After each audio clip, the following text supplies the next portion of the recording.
Hello everyone, welcome back to my channel. आज आपके साथ दो लोगों का एक्सपीरियंस शेयर कर रही हूँ, जिनमें से पहले हैं सचिन गनोरकर, जिनको अब 50% रिलीफ है। उन्होंने क्या कहा है वो तो शेयर करूँगी ही, साथ में एक और भाई साहब हैं जिनके मैं आपको दिखाना चाहती हूँ। उनका जो अभी कमेंट आया है मुझे आपको भी बताना चाहती हूँ कि अगर कोई मज़दूरी करता है या कोई ऐसा काम करता है जिसमें वो बहुत ऊंचाई से गिर गया है और ऐसे में जो प्रिकॉशंस लेने चाहिए थे और जो गलतियाँ कर देते हैं पेशेंट्स अनजाने में, उसका कितना बड़ा इफ़ेक्ट फिर ज़िंदगी पे आता है, वो भी आपसे शेयर करूँगी। साथ ही लूँगी आप लोगों के सवाल जो आपने मुझसे पूछे हैं। तो बने रहिए मेरे साथ एंड तक, और वीडियो अगर आपको लगे कि ये आपकी हेल्प की है तो इसे लाइक ज़रूर करके जाएं, और अगर किसी को ज़रूरत है तो उस तक शेयर भी ज़रूर करें। तो चलिए आज की वीडियो स्टार्ट करते हैं। सचिन गनोरकर जी मेरे साथ जुड़े हुए हैं मेरे चैनल से, और सचिन जी मेरे चैनल से काफ़ी टाइम से जुड़े हुए हैं और उनको भी लंबर की ही प्रॉब्लम है, काफ़ी सारी दिक्कतें हैं, लेकिन वो इस वक्त जो है वो यूनानी मेडिसिन ले रहे हैं और as it is precautions follow कर रहे हैं। उन्होंने क्या बताया है, उनको रिलीफ आ रहा है, लेकिन और क्या क्या चीज़ें हैं जो मैं अब आपसे शेयर कर रही हूँ। उन्होंने कहा है मैंने कई प्रकार की दवाइयाँ और आयुर्वेदिक इलाज और कई डॉक्टर से भी इलाज कराया, लेकिन मुझे किसी के पास से भी आराम नहीं पड़ा। जब से मैं आपके वीडियो देखकर आपके संपर्क किया है और आपके बताए द्वारा दवाइयाँ लेने लगा हूँ तो मुझे 50% आराम आज भी है, मतलब 50% रिकवरी उनकी हुई है, आराम है उनको। दवाइयाँ खाता हूँ तो आराम रहता है, लेकिन दवाई में एक हफ्ते का भी गैप हुआ तो ऐसा दर्द होने लगता है, मतलब कि उनको पूरी की पूरी जो प्रॉब्लम है वो फिर से महसूस होने लगती है। अब ऐसे में क्यों ऐसा होता है पेशेंट्स के साथ, और उनको मैं क्या कहना चाहती हूँ, ध्यान से सुनिएगा कि जब आपको रिलीफ आ रहा है, किसी भी मेडिसिन से आ रहा हो, दर्द में आराम आ गया है, आपकी जो भी तकलीफ़ें थी सब में अगर उनको रिलीफ आ रहा है और फिर बीच में कोई गैप हो गया मेडिसिन का, तो दर्द बढ़ गया है, कोई बात नहीं। लेकिन ये होता क्या है, ये तब होता है जब आप प्रिकॉशंस को बिल्कुल ईमानदारी से फॉलो नहीं करते हैं। और ऐसे में मैं आपको एक यूनानी ही नहीं, मैं किसी भी मेडिसिन को कंटिन्यू लेने के लिए कभी भी आपको नहीं कहूँगी। अगर आपको ऐसा लग रहा है कि कोई मेडिसिन आप ले रहे हो तो आराम रह रहा है, अदरवाइज़ आपको आराम नहीं आ रहा है, अगर बीच में छूट रही है, तो इसका मतलब या तो आप गलती कर रहे हैं, उस गलती को सुधारिए और तब मेडिसिन कंटिन्यू करिए, अदरवाइज़ आप फिर मेडिसिन चेंज करिए। आपका क्या है कि जैसे कुछ लोग हैं कि सिर्फ मेडिसिन पे डिपेंडेंट होते हैं, मेडिसिन अपना काम करती है, लेकिन आप लोग प्रिकॉशंस उतना नहीं करते हैं। जैसे मैं खासकर जेंट्स की बात करूँगी, वो कहते हैं कि अरे कुछ नहीं, थोड़ा सा वज़न उठाने से कुछ नहीं होता, क्योंकि वज़न उठाने में हमको प्रॉब्लम नहीं है, वज़न उठाने में हम कोई कमज़ोर थोड़ा ही हो जाते हैं इस तकलीफ़ में। लेकिन क्या होता है कि आपके जैसे ही आप एक तरफ से झुक के आप वज़न उठा रहे हो, चाहे वो 15 किलो हो या 20 किलो का वज़न है, अगर आप वो उठा रहे हो, चाहे सिलेंडर उठा रहे हो, मान लो, सिंपल सी बात है, पर वो जो लंबर है, जो जिस जगह पे उसका जोर पड़ता है, जो मसल्स उस चीज़ को उठाने के लिए मेहनत करते हैं ना, वो उस जगह से फिर आप वहाँ पे प्रॉब्लम क्रिएट हो जाती है, और ऐसे में ही दर्द आपको वापस आएगा। और इस चीज़ को थोड़ा सा ध्यान से समझिए। अगर आपको किसी भी मेडिसिन से रिलीफ आता है तो प्लीज़, एक तो लाइफस्टाइल को बिल्कुल मस्ट है, आपका सबसे ज़्यादा जो छोटी छोटी चीज़ें हैं जिनको करने से आपकी रिकवरी तेज़ होती है, उनको बहुत ईमानदारी से फॉलो करिए। वो आपका जो सूक्ष्म इलाज है ना, वो वही है, आपने वो करना है। और फिर दूसरा मेन स्टेप आता है आपके बड़े प्रिकॉशंस, यानी आगे नहीं झुकना, नीचे नहीं बैठना और वज़न नहीं उठाना। ये दो चीज़ें मिलके आपको जो आपका रिलीफ आ रहा है ना मेडिसिन से, उसे आगे लेके जाते हैं, उसे कंप्लीट रिकवरी की तरफ लेके जाते हैं। और जो भी पेशेंट ठीक हो रहे हैं, आप उनके कमेंट उठा के देखिए, वो ये कहते हैं भले ही खाने का प्रिकॉशंस ना भी हो इतना, लेकिन जो फिज़िकल परहेज़ मैं बताती हूँ उन चीज़ों को पूरी तरीके से अमल में लाते हैं, तभी वो पूरी तरीके से ठीक होते हैं। तो आपने लिखा है कि ऐसा लगता है कि पूरी ज़िंदगी ही क्या मेडिसिन खाना पड़ेगा, तो ऐसा मत करिएगा। मैं कभी भी सलाह नहीं दूंगी किसी भी मेडिसिन को। अगर आपको लग रहा है कि ये मेडिसिन आपको सिर्फ दर्द में आराम दे रही है और आप ठीक नहीं हो रहे हैं, तो प्लीज़ चेंज द मेडिसिन। लेकिन अगर आप प्रिकॉशंस नहीं कर रहे हैं किसी भी मेडिसिन के साथ, तो फिर आप बेकार हैं कि कोई आप मेडिसिन ले रहे हो और उस पर सोच के बैठे हैं कि आप सिर्फ मेडिसिन से ठीक होंगे, तो ऐसा नहीं है। आई होप आप समझ गए होंगे। जिनको भी रिलीफ आता है और जिनका भी दर्द बढ़ता है मेडिसिन छोड़ने पे, तो यकीनन प्रिकॉशंस का एहतियात करिए। आपसे ज़रूर कोई गलती हो रही है, उसे आप कंटिन्यू उसे ठीक कीजिए और मसाज और सिकाई को ज़रूर फॉलो करिए, क्योंकि वो आपकी एक थेरेपी है जो आप अपने मसल्स को देंगे, जो कि रिकवरी में हेल्प करेगी। ठीक है जी। रणजीत जी लिखते हैं कि दी मुझे भी लंबर स्पाइन में प्रॉब्लम है। मैं 8 फीट हाइट से गिर गया था। गिरते ही मुझे हॉस्पिटल ले गए। वहाँ मुझे एक्सरे और एमआरआई करवाने को बोला। वो करवाने के बाद फिर देख के मुझे 2.5 महीने की बेड रेस्ट का बोला, तो मैं घर आया और रेस्ट में ही रहा। लेकिन मैं खाना खाने के लिए वापस खड़ा हो जाता था और वापस सो जाता था। वैसे बाथरूम भी जाना होता तो खड़ा होके चला जाता था। ऐसे में बोलूं तो दिन में 3 से 4 बार खड़ा हो जाता था और बैठ भी जाता था 30 मिनट या 1 घंटा भर भी। फिर 15 दिन बाद मेरे कोई गेस्ट आए तो उन्होंने मुझे बोला कि आपको खड़ा नहीं होना चाहिए था, तो पेशाब और लेटरिन भी बेड पे ही जाना था। इतना सुन के मैं तो बहुत ही हाई डिप्रेशन में चला गया। पता नहीं अब मेरा क्या होगा, क्योंकि इतना सब डॉक्टर ने मुझे ये सब तो तरीके परहेज रखना नहीं बोला था, तो मैंने भी इतना सीरियसली नहीं लिया था। लेकिन फिर उस टेंशन के मारे मैं नए नए डॉक्टर को दिखाता गया। किसी का 15 दिन का मेडिसिन लिया तो किसी का 30 दिन का, किसी का 1.5 महीने का लिया, लेकिन मुझे किसी से कोई आराम नहीं मिला। तो ये होती है रेस्ट करने के बाद जब हम डॉक्टर्स के पास जाते हैं और डॉक्टर हमें ये चीज़ समझाते हैं कि आपके लिए लेटना ज़रूरी है, तो इसका मतलब होता है कि वो लेटना इसीलिए ज़रूरी है कि रीढ़ की हड्डी की तकलीफ है। रीढ़ की हड्डी में अगर चोट आई है तो रीढ़ की हड्डी तभी अपने आप को ठीक कर पाएगी ना, जब हम उसका मूवमेंट कम से कम कर देंगे, बिल्कुल ना के बराबर कर देंगे। अगर बहुत ज़्यादा सीरियस है, जैसे किसी को क्रैक्स भी आ जाते हैं ऊपर से गिरने पे, है ना, लेकिन वो ठीक होने के चांसेस होते ही हैं। पर डॉक्टर जब कहते हैं तो उस चीज़ को हम लोग इतना सीरियसली नहीं लेते हैं, खासकर इस तकलीफ से अनजान लोग। और यहाँ पे यही हुआ है उनके साथ। आगे भी उन्होंने लिखा है, वो भी शेयर कर रही हूँ आपसे। ऐसे ही नए नए डॉक्टर को दिखाने के चक्कर में ना तो मैं प्रॉपर रेस्ट कर पाया और ना ही किसी का मेडिसिन ले पाया। अब मुझे 6 महीने होने को आए हैं। अब मैं बेड पर हूँ। मेरे घर में मजदूरी करने वाला मैं ही था और मैं ही बैठ गया। इसलिए दी मेरी भी हेल्प करना प्लीज़। मेरा नाम सुजा राम है, मेरी एज 33 ईयर्स है। तो ये मैं उन लोगों के लिए शेयर कर रही हूँ जो कि जानते नहीं हैं कि ये तकलीफ़ कितनी सीरियस हो जाती है अगर हम रेस्ट नहीं करते हैं स्टार्टिंग में। जिनको इतना भयानक है कि वो ऊपर से नीचे गिरे हैं, काफ़ी ऊंचाई से गिरे हैं। तब अभी वो लिख रहे हैं कि मेरे पास एक्सरे एमआरआई है, मैं आपको दिखाना चाहता हूँ क्योंकि मुझे इसमें समझ नहीं आता है और डॉक्टर भी सब अलग अलग बताते हैं। कोई फ्रैक्चर बताते हैं, कोई स्लिप डिस्क, कोई बोलते हैं कि मांस फट गया है। मुझे कुछ समझ नहीं आ रहा है। देखिए, मैं तो आपको ये सलाह दूंगी कि पहले तो आप एक बेहतरीन न्यूरोसर्जन सर्च करिए अपने आसपास। ठीक है, अपने आसपास आप ढूंढ लें, और जिनको भी इस तरह की प्रॉब्लम आ रही है और अलग अलग ट्रीटमेंट के लिए अलग अलग जगह जाएंगे तो नहीं समझ आएगा। आपको सीधा अच्छे न्यूरोलॉजिस्ट या न्यूरोसर्जन को दिखाना चाहिए।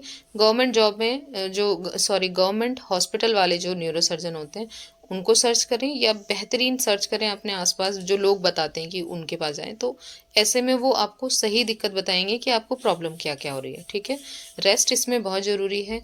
और प्लीज़ अब सारी दुनिया की टेंशन छोड़ के सिर्फ रेस्ट करें। और फिलहाल और जो चीज़ें मैं बताती हूँ, एक बार वो चाहें तो वो ट्राई कर सकते हैं। बाकी की बातें मैंने उनसे तो मैंने कर ही ली है, पर मैं जिनको भी ये प्रॉब्लम हो रही है इस तरीके की और इस दौर से वो गुजरा है कोई, तो उनके लिए मैं ये ज़रूर शेयर करूँगी। जिनको अभी अभी हुआ है वो भी अवेयर रहें, प्लीज़ भाग दौड़ मत करें और ये ना समझे कि ये सिर्फ चोट है और ठीक हो जाएगी तो थोड़ा सा मैं बैठ जाता हूँ या थोड़ा सा घूम फिर लेता हूँ। उस तरीके की चीज़ें ना करें। जिनको भी इतनी बड़ी प्रॉब्लम हुई है या जिनका एक्सीडेंट हुआ है उस उनके बारे में बता रही हूँ, ठीक है। मैं तो अपना बता ही चुकी हूँ कि मैं सिर्फ गिरी थी हल्का सा पीछे की तरफ, तो मेरी इतनी बुरी कंडीशन हुई। तो जो इतने ऊंचाई से गिर रहा है 6 फीट से, उनके साथ मसले कितने ज़्यादा हो सकते हैं। तो रेस्ट करेंगे, मेडिसिन लेंगे और प्रिकॉशंस वो एज इट इज़ फॉलो करने हैं। झुकना, नीचे बैठना, वजन उठाना तो बिल्कुल बंद करिएगा और बाकी की चीज़ें एज इट इज़ करिए जो लाइफस्टाइल मैंने बताया है। खाना बैठ के खाइए लेकिन फिर लेट जाइए। और जो जिनको रेस्ट बताया गया, प्रॉपर रेस्ट बताया डॉक्टर ने, वो तो लेटे लेटे ही जो खा पी सकते हैं वो खा सकते हैं, ठीक है जी। तो आप लोग भी अवेयर रहें। जिनके आसपास भी ऐसी कोई प्रॉब्लम किसी के साथ हुई है तो इमीडिएट उनको वो चीज़ें बताएं कि ऐसा आपने नहीं करना है, ठीक है जी। अब मैं आपके सवाल ले रही हूँ। सबसे पहला सवाल है सुनीता जी का, जिन्होंने कहा है कि मुझे भी L4 L5 में ही दिक्कत है। 3 साल हो गए हैं, मेडिसिन भी काफ़ी लिया है लेकिन रेस्ट नहीं मिल पाता। अब कहाँ से लूँ दीदी मेडिसिन? आपको रेस्ट नहीं मिल पाता है तो आप मेडिसिन लेके भी कुछ नहीं कर पाओगे। और आप ही के जैसे जो पेशेंट हैं जो इस चीज़ को नहीं समझते हैं, उनके लिए मैंने ये एक्सपीरियंस शेयर किया है। आपको रेस्ट नहीं मिल पाता है लेकिन खुदा ना खास्ता अगर इतनी सीरियस कंडीशन हो जाती है कि आदमी लेटा ही रहता है, वो उठ ही नहीं सकता, तब भी तो रेस्ट ही करना पड़ेगा ना। तो क्यों ना अभी से किया जाए, है ना। और अपने घर में भी इस चीज़ पे डिस्कस करिए कि ये बहुत सीरियस हो सकता है अगर रेस्ट नहीं मिलता है तो। और रेस्ट का मतलब ये नहीं है कि आप प्रॉपर पड़े रहो। अगर आपको सिर्फ डिस्क की दिक्कत है तो आप बीच बीच में उठ के अपने काम भी कर सकते हैं, लेकिन प्रिकॉशंस रखते हुए, जैसे कि मैंने बताया है। और मैंने क्या क्या बताया है, मैंने सब कुछ एक्सप्लेन किया है ऑलरेडी वीडियोस में। तो प्लीज़ आप नीचे डिस्क्रिप्शन चेक करें या मेरी प्लेलिस्ट देखें डिस्क रिलेटेड। उसमें आपको काफ़ी सारी चीज़ें मिल जाएंगी जिसमें मैंने बताया कि मैंने अपने घर के काम कैसे करते हुए मैं ठीक हुई हूँ, किस तरीके से क्या स्टाइल्स मैंने रखे अपने काम को करने के। तो वो देखिए। मेडिसिन आपको जिससे रिलीफ मिलता है, अगर आप ऑलरेडी एलोपैथी वगैरह ट्राई कर चुके हैं तो आप फिर यूनानी एक बार ज़रूर ट्राई करें। किसी से कंसल्ट करके लेना चाहें तो कंसल्ट करके ले सकते हैं, या जो मैंने ली थी वो एक बार ट्राई करके देख सकते हैं। अगर आपको रिलीफ मिलता है तो आप कंटिन्यू उनको कर सकते हैं, या आपको जो किसी से अच्छे डॉक्टर या हकीम से जो हड्डी वाले हों उनसे आप कंसल्ट करके मेडिसिन को कंटिन्यू करिए। आपको लेप मैंने बता रखा है, जिनको भी कमर में बहुत दर्द है, आंबा, हल्दी, मैदा, लकड़ी, चोट सज्जी का, वो आप जाएं किसी आयुर्वेदिक शॉप से वो लें, वो लेप का इस्तेमाल करें। मसाज और सिकाई के लिए जो ऑयल बता रखा है, बनाने लगाने का तरीका सब कुछ बताया है मैंने, वो वीडियोस में मिल जाएगा, देखें और उसे भी कंटिन्यू करें। तो तीनों चीज़ें यानी मेडिसिन, मसाज, सिकाई, प्रिकॉशंस खाने का भी और फिजिकल भी, दोनों मिलके आपको इस तकलीफ से बाहर आने में हेल्प करेंगे। तो ये सब करके ज़रूर देखें। अगला सवाल साद मलिक का है, जिन्होंने कहा है कि मुझे बहुत दिक्कत है, मुझे भी कुछ बताएं। तो शाद मलिक जी, आपने बताया नहीं कि आपने न्यूरोसर्जन को दिखाया है या नहीं। पहले तो आप सबसे पहले न्यूरोसर्जन या न्यूरोलॉजिस्ट से कंसल्ट करिए कि आपको दिक्कत क्यों हो रही है, वो क्लियर होना बहुत ज़रूरी है। प्रॉब्लम क्या है ना। प्रॉब्लम की जड़ आपको पता होनी चाहिए कि क्या वजह है। दूसरा, अगर आपको डिस्क रिलेटेड प्रॉब्लम है, आपकी डिस्क में डैमेज है, तो आपने मतलब चाहे आपको कमर में दर्द है, पैरों में दर्द है, पैरों में सुनपन है, या हाथों में है, या गर्दन में है, जो भी है, अगर आपको ये चीज़ महसूस हो रही है और अभी आपने न्यूरोसर्जन को नहीं दिखाया तो प्लीज़ अभी से आगे झुकना, नीचे बैठना, वज़न उठाना बंद करिए और सीढ़ी अवॉइड करिए, पालथी मार के बैठना अवॉइड करिए। ये काम अभी से स्टार्ट कर दें और फिर अपना प्रॉपर चेकअप कराएं।